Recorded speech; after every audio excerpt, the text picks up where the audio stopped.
Nancy Ozims stood in the center of her dimly lit tailor shop in Queens, surrounded by racks of uncollected dry cleaning and bolts of cheap fabric that smelled of dust and desperation. Outside, the rain battered the glass window like it was trying to break in, but the real storm was already standing inside her fitting room. Min-Sik Park wasn't just a customer. He was the White Tiger of the underworld, a whispered legend in the streets, and right now, he was bleeding onto her linoleum floor.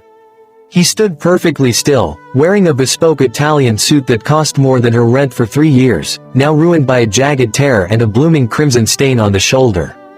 His eyes were cold, calculating, and darker than the alleyway shadows he'd emerged from.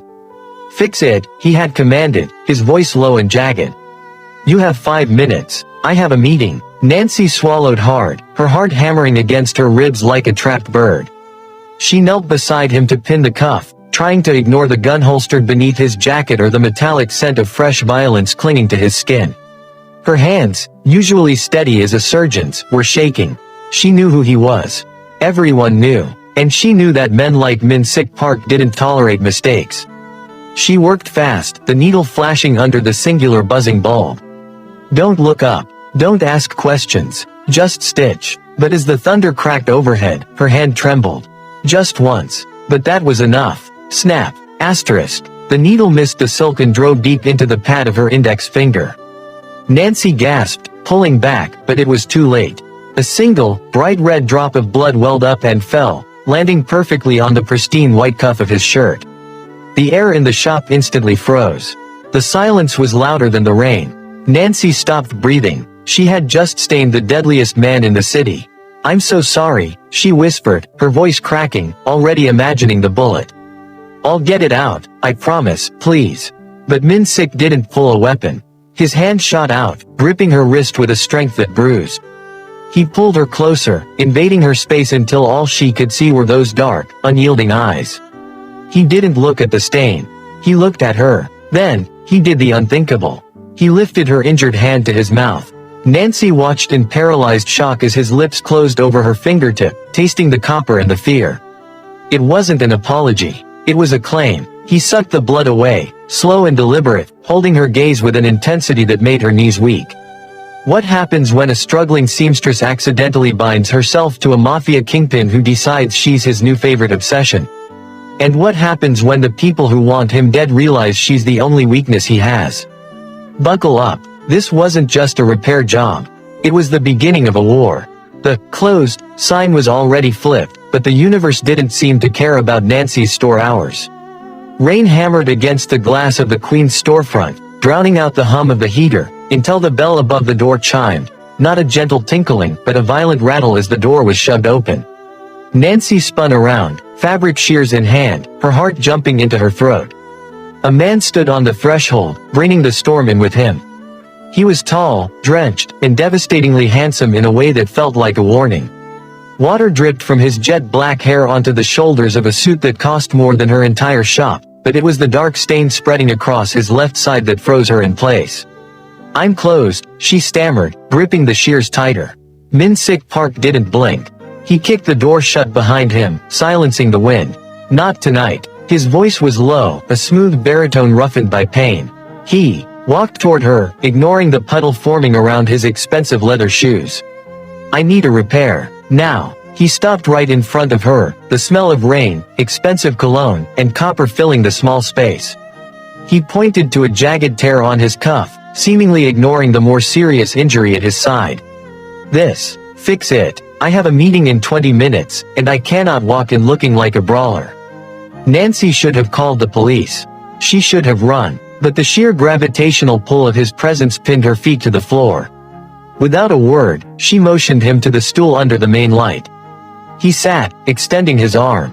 Her hands shook as she threaded the needle. He watched her, his gaze heavy and unblinking, tracking every movement. The silence in the shop was suffocating, broken only by the sharp snick of the needle piercing the silk. She worked frantically, terrified of the man who breathed steadily despite his injuries. Then, the thunder cracked, shaking the floorboards. Nancy flinched. The needle slipped. She gasped as the steel point buried itself in her fingertip.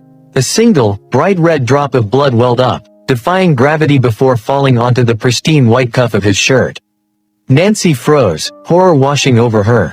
She had just ruined the suit of a man who looked like he killed people for sport. I'm so sorry, she breathed, reaching for a cloth. I can get it out. Min-Sik didn't let her reach. His hand shot out, clamping around her wrist with bruising strength. He didn't look at the stain. He looked dead at her. Slowly, deliberately, he pulled her hand toward his face. Nancy's breath hitched as his lips parted. He took her injured finger into his mouth, his tongue sweeping over the wound, tasting the copper. The sensation was electric, hot and wet against the cool air of the shop. He sucked the blood away, his eyes locking onto hers, darkening with something that wasn't anger. It was hunger. For 3 heartbeats, the world stopped. Then he released her hand, the contact breaking with a soft sound. He stood up abruptly, the tear in his suit forgotten. He reached into his jacket and pulled out a thick stack of $100 bills, dropping them onto her sewing table. Keep the change, he murmured, his voice rougher than before. Before Nancy could speak, he turned and vanished into the rainy night, leaving her alone in the sudden silence, staring at the blood-smeared money and her throbbing finger, which still felt branded by his touch. The morning sun did nothing to burn off the chill that had settled into Nancy's bones. She unlocked the shop door with a trembling hand, half expecting the police or a hitman to be waiting in the shadows. Instead, she found Mr. Henderson, her landlord, standing by the counter.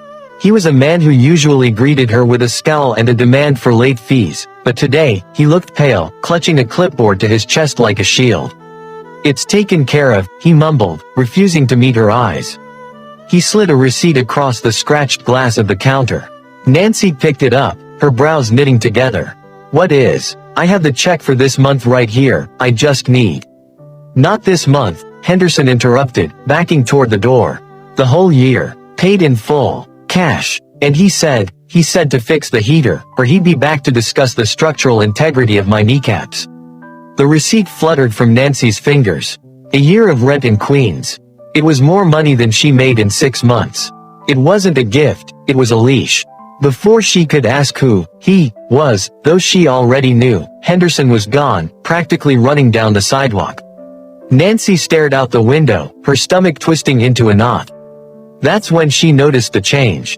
The street, usually bustling with morning commuters and delivery trucks, felt different around her shop. Directly across the street, a black sedan with tinted windows sat idling. It was sleek, predatory, and horribly out of place among the rusted Toyotas and delivery vans. By noon, the message was clear. Mrs. Higgins, a regular who came in every Tuesday to gossip and mend her church hats, walked toward the door, saw the black car, and immediately crossed the street, clutching her purse tight. The shop became a ghost town, an island of silence in the middle of the city. Then, the bell chimed. Nancy jumped, looking up from a dress she had been blindly staring at for an hour. 2 men walked in. They were built like vending machines, wearing suits that strained against thick necks and thicker arms. They didn't look like the type to care about hemlines. Boss sent us, the taller one grunted, dropping a garment bag onto the counter. He didn't smile. His eyes scanned the room, checking the exits, checking the windows, checking her.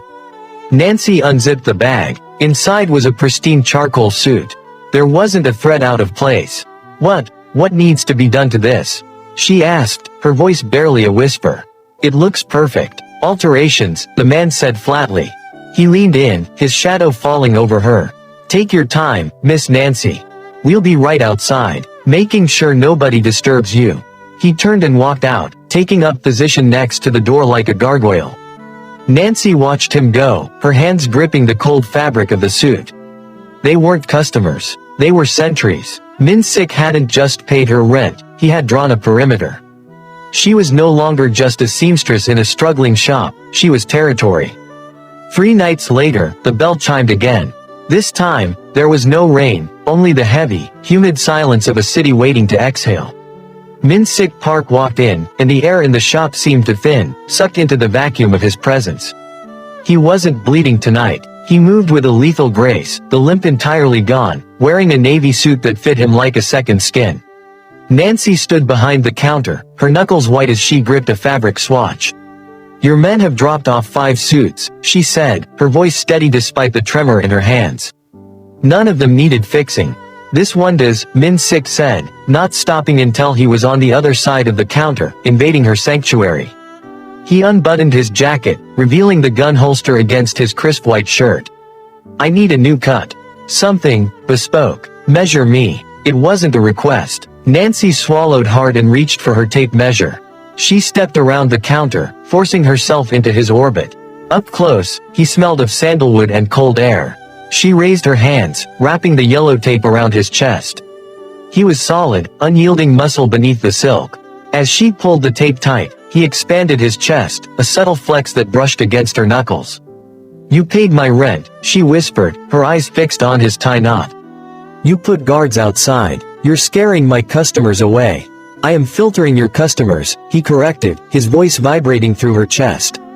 "The rent is a detail. Do not bore me with details." Nancy pulled back, anger flaring through her fear. "I didn't ask for your charity. I don't want your money, and I don't want your protection. I want my life back." Min-Sik's hand shot out, capturing her wrist before she could retreat. He pulled her in, eliminating the space between them until her thighs bumped against his legs. The tape measure dangled from her free hand, a yellow line connecting them. "Your life," he scoffed, his dark eyes boring into hers. "You think that lock on your door protects you?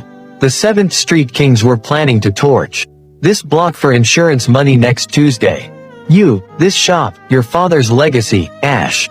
Within an hour, Nancy went cold. The 7th Street Kings were ruthless, they didn't leave survivors. "I had a conversation with their lieutenant," Min-Sik continued, his thumb tracing the pulse at her wrist, feeling it flutter.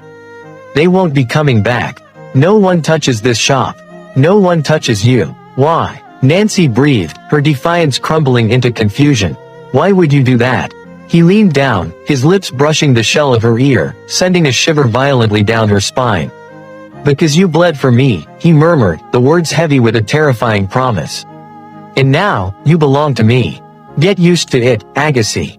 He released her wrist, leaving her breathless and burning, and turned to the mirror, adjusting his cuffs as if he hadn't just rewritten her entire world. The black sedan didn't take her home. Instead, the silent driver navigated the labyrinth of the meatpacking district, stopping behind an unmarked steel door that looked like the entrance to a slaughterhouse. But inside, the air shifted from rotting garbage to expensive cigars and conditioned leather. Nancy was escorted, her arm gripped firmly by a guard, down a spiral staircase into the belly of the city. The underground casino was an assault on the senses. Red velvet walls, the chaotic clatter of roulette wheels, and a thick haze of smoke that stung her eyes. She was marched past the main floor to a private VIP room at the back. Min-Sik sat at the head of a mahogany poker table, flanked by men who looked like they owned small countries. He held a glass of amber liquid, his face a mask of bored indifference. When Nancy entered, the room went quiet. "You're late," he said, not looking up from his cards. He extended his left arm. The silk lining of his jacket cuff was torn, hanging loose, a minor imperfection that a man like him clearly found intolerable. "Fix it. Here." Nancy hesitated, clutching her portable sewing kit. "Here. Now. Now." She had no choice. Nancy knelt beside his chair, feeling small and out of place in her jeans and oversized sweater. As she threaded her needle, the game resumed. The tension was palpable, a physical weight pressing down on the table. Chips clinked. Cards snapped. Nancy worked quickly, her breath hitching every time Min-Sik shifted. "Raise," Min-Sik said, his voice devoid of emotion. Across the table, a sweating man in a pinstripe suit laughed nervously. "You're bluffing, Park." Nancy felt Min-Sik's muscles tense beneath the fabric she was stitching. He didn't just sit, he coiled. She tied off the knot and bit the thread, scrambling back just as Min-Sik moved. It happened in a blur. Min-Sik didn't stand. He simply reached across the table, grabbed the pinstriped man by the hair, and slammed his face into the mahogany surface with a sickening crunch. Nancy screamed, covering her mouth. The room erupted. Guards drew weapons. Min-Sik stood slowly, pulling a card from the dazed man's sleeve, an ace of spades. He tossed it onto the blood-spattered chips. "Clean this up," Min-Sik ordered, wiping his hand on a napkin. He didn't yell. He didn't look angry. He looked exhausted. Two guards dragged the moaning cheater out. The other players sat frozen, terrified, staring at their drinks. Nancy looked up at Min-Sik from her spot on the floor. He stood alone in the center of the room, surrounded by wealth and fear, but untethered to anyone. For a split second, the mask slipped. His shoulders slumped, and a shadow of profound, crushing isolation passed over his face. He wasn't just a monster, he was a king on a throne of knives, waiting for the inevitable cut. He caught her staring, and the mask slammed back into place, but Nancy had already seen the man beneath the beast. The visits became a ritual, as predictable as the tides and just as unstoppable. Min-Sik stopped bringing torn suits. Instead, he simply brought himself, slipping into the shop just as Nancy turned the lock on the front door, seeking the silence of her workspace like a man starving for oxygen. It was a Tuesday, 3 weeks after the casino incident, when the dynamic shifted. The rain was falling again, a soft, rhythmic drumming against the glass. Nancy was in the back room, hovering over a hot plate, stirring a pot of goat meat pepper soup. The spicy, aromatic steam filled the small space, battling the smell of old wool and starch. When Min-Sik entered, he looked drained. The sharp lines of his face were drawn tight with exhaustion, and the darkness in his eyes seemed to have swallowed the light. He didn't bark orders. He just leaned against the cutting table, watching her. "You look hungry," Nancy said, surprising herself. She didn't sound afraid anymore. She sounded concerned. Min-Sik blinked, pulled from whatever violent memory he was replaying. "I do not eat while I work." "You're not working right now," Nancy countered. She ladled the rich, red broth into a chipped ceramic bowl and held it out. "And my father used to say a man who doesn't eat eventually starts consuming himself." Min-Sik hesitated, looking at the bowl like it might be a trap. Then, slowly, he took it.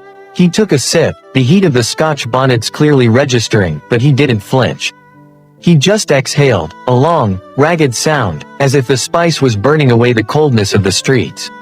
"Your father," Min-Sik said quietly, staring into the broth. "He built this place, brick by brick," Nancy said, leaning her hip against the counter.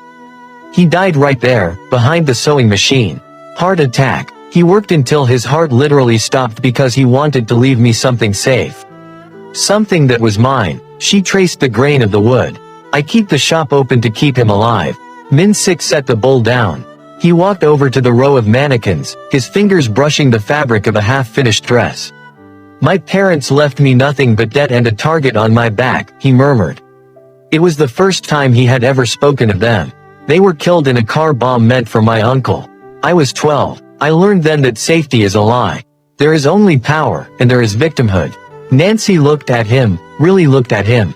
The expensive suit, the gun, the reputation, it was all armor. Beneath it, he was just a boy standing in the wreckage of a car fire, trying to make sure no one could ever hurt him again. "You're not a victim anymore, Min-Sik," she whispered, stepping closer. "No," he turned to her, his gaze intense but stripped of its usual predator edge. "But I am tired." For a moment, the distance between them vanished. He wasn't the white tiger, and she wasn't the seamstress. They were just two lonely people haunting the same quiet room, bound by the ghosts of the people who had left them behind. Nancy reached out, her hand hovering in the air, and for the first time, she didn't want to run away. She wanted to heal the jagged edges he tried so hard to hide. The peace Nancy had started to feel was an illusion, shattered the moment Junho stepped into her shop. He didn't come with the silent menace of a guard or the weary intensity of Min-Sik. He came with the sneer of a man looking at something filthy. Min-Sik's second-in-command locked the door behind him and flipped the sign to closed, plunging the room into shadow. "You are a loose thread, Miss Ozims," Junho said, his English clipped and cold. He walked toward her, sliding a switchblade from his sleeve. "And in this business, loose threads are cut." Nancy backed against her cutting table, gripping her heavy fabric shears behind her back. "Min-Sik will kill you," she warned, her voice trembling. "Min-Sik is sick," Junho spat, stepping closer until she could smell the stale tobacco on his breath. "He is distracted, weak. He leaves meetings to eat soup in a slum. You are poisoning his mind." He pressed the cold flat of the blade against her cheek. "Leave tonight, or I burn this place down with you inside."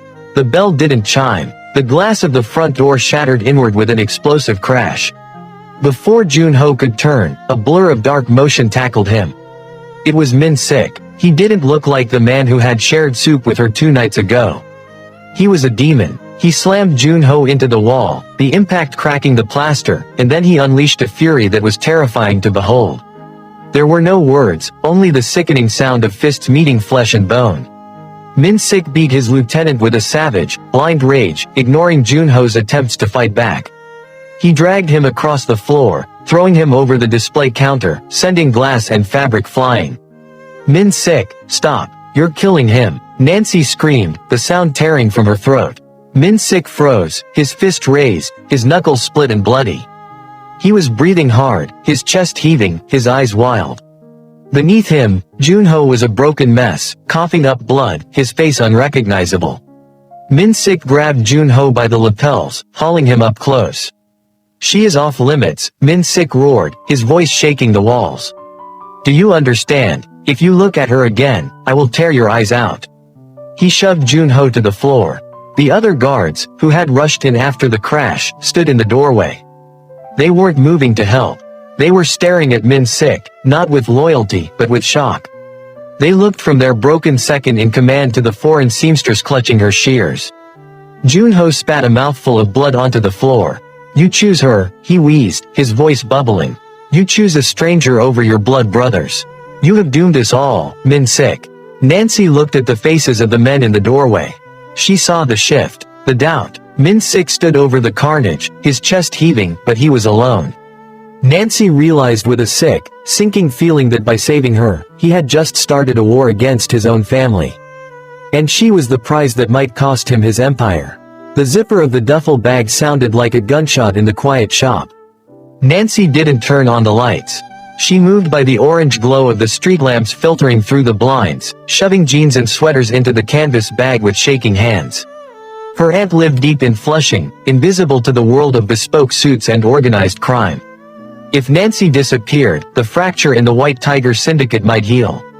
If she stayed, Min-Sik was a dead man walking. She made it to the back alley, the heavy metal door groaning as she pushed it open. But she didn't make it to the street. High beams blinded her, cutting through the drizzle like searchlights. The engine of the black sedan growled, and before she could turn, the driver's door flew open. Min-Sik didn't look like a boss tonight, he looked like a man unraveling. He marched through the puddles, disregarding the rain soaking his dress shirt, and grabbed the strap of her bag, ripping it from her shoulder with a snarl. You think you can just vanish? He shouted, hurling the bag onto the wet asphalt. After everything, I'm doing this for you. Nancy screamed back, the tears finally spilling over. She shoved his chest, but he was a stone wall. Look at you, Min-Sik. Your men are turning. Junho is rallying them against you. You're going to lose everything because of a seamstress. I don't care about the empire. He roared, seizing her face in his hands, forcing her to look at the desperation raw in his eyes. Let them have the streets. Let them burn the city. You don't mean that, she sobbed, trying to pull away, her heart breaking with every word. You need power. That's who you are. You'll hate me eventually for taking it from you. I need air, he whispered, his voice harsh and broken, pressing his forehead against hers. The anger drained out of him, leaving only a terrifying vulnerability. And for the last month, you have been the only air in the room. If you leave, I suffocate. Do you understand? I cannot breathe without you, Nancy. The confession hung between them, heavy and undeniable. Nancy's resistance shattered. She didn't pull away, she surged forward. Her hands tangled in his wet hair, pulling his mouth down to hers. The kiss wasn't gentle, it was a collision. It tasted of rain and salt and the metallic tang of blood from his split lip. Min-Sik groaned, a low, guttural sound, and swept her up into his arms. He didn't carry her to the car. He kicked the back door of the shop open and carried her inside, into the sanctuary of fabric and dust. He pressed her against the cutting table, sweeping the bolts of silk to the floor in a chaotic crash. There was no room for hesitation, no space for the war waiting outside.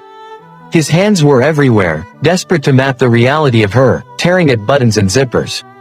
When they finally came together, skin against fevered skin in the dark, it wasn't just intimacy. It was a frantic, terrifying claiming. He moved like he was trying to merge his soul with hers, anchoring himself to the only thing in his violent world that felt real. Nancy held him just as tight, digging her nails into his shoulders, realizing with a jolt of terrifying clarity that she would let the whole world burn just to keep him warm. The sanctuary didn't last the night. The scent of rain and musk was violently replaced by the chemical stench of gasoline. Nancy barely had time to scream before the windows imploded, showering the cutting table in glass. Men swarmed in, not Min-Sik's guards, but Junho's loyalists. Min-Sik fought like a demon, but a gun butt to the temple dropped him to his knees. Nancy reached for him, but rough hands dragged her away. As they hauled her out the back, she looked up to see a Molotov cocktail arc through the air. It landed on the bolts of vintage wool. The flames roared up instantly, consuming her father's legacy, the unfinished suits, and the life she had built. The last thing she saw before the black bag was pulled over her head was the Ozims tailoring sign melting in the heat. She woke up zip-tied to a chair in a garment district warehouse. It smelled of mildew and dry rot. Junho stood before her, flanked by 3 armed men. In his hand, he held her heavy, silver fabric shears, a trophy snatched from the wreckage. "He will come for me," Nancy rasped, coughing from the lingering smoke in her lungs. "I am counting on it," Junho sneered, tossing the shears onto a crate beside her. The metal door rolled up. Min-Sik walked in. He was alone, unarmed, blood running down his temple from the earlier blow. He didn't look at the guns trained on him. He looked at Nancy. "Let her go," Min-Sik said, his voice terrifyingly calm. "This is between us. There is no us," Junho spat. "Kill him." The warehouse erupted into chaos. Min-Sik moved with lethal precision, disarming the first gunman and using him as a shield, but he was overwhelmed. Junho stepped into the fray, driving a knife into Min-Sik's shoulder. Min-Sik roared, stumbling back, crashing against the crate next to Nancy. He was losing. Junho raised the knife for a killing stroke, his back to Nancy. Adrenaline spiked through her veins, overriding the fear. Nancy threw her weight against the chair, tipping it sideways. Her bound hands scrambled blindly on the crate until her fingers found cold steel.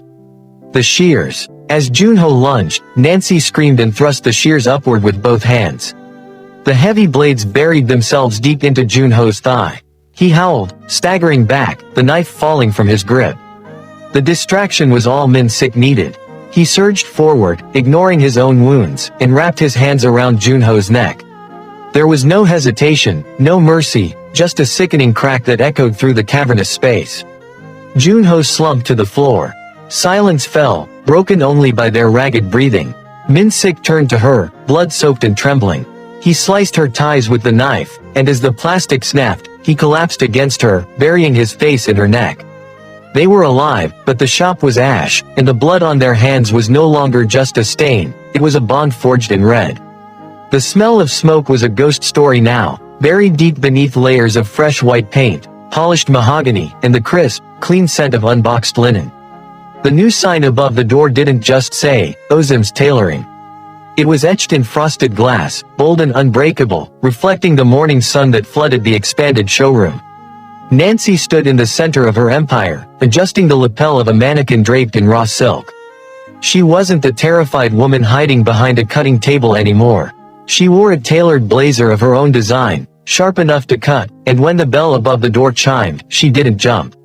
She smiled. Min-Sik walked in, but the darkness that used to trail behind him like a cape was gone. For the first time since they'd met, he wasn't wearing funeral black. He was dressed in a suit of deep, rich indigo, a color Nancy had chosen, a fabric she had cut, and a fit she had perfected. It didn't hide him in the shadows, it announced him to the light. He moved through the shop, his limp a distant memory, nodding to the 2 assistants Nancy had hired. He wasn't just the silent protector in the corner anymore, he was the silent partner on the lease. The legitimate businesses he now ran were flourishing, built on the same ruthless efficiency he'd once used for violence, but tempered by the woman who now held his leash.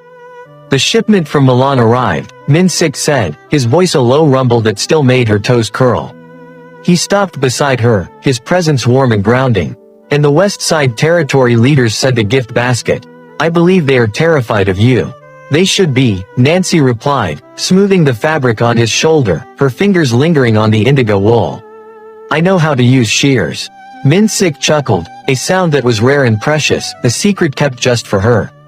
He caught her hand before she could pull away, his grip firm but gentle. The shop faded away. The assistants, the traffic outside, the ghosts of the warehouse, it all blurred until it was just the two of them. He lifted her hand to his face, just as he had on that rainy night 6 months ago. But there was no desperation now, only devotion. He turned her hand over, inspecting the pad of her index finger. It was healed, the skin smooth, the callus of her trade the only mark left. No blood today, he murmured, his eyes locking onto hers, dark and full of a love that had survived the fire. Not today, Nancy whispered back. Min-Sik pressed his lips to her finger, a soft, lingering kiss that sealed the promise between them. They had stitched a new life together from the scraps of the old one, and this time, the pattern was flawless.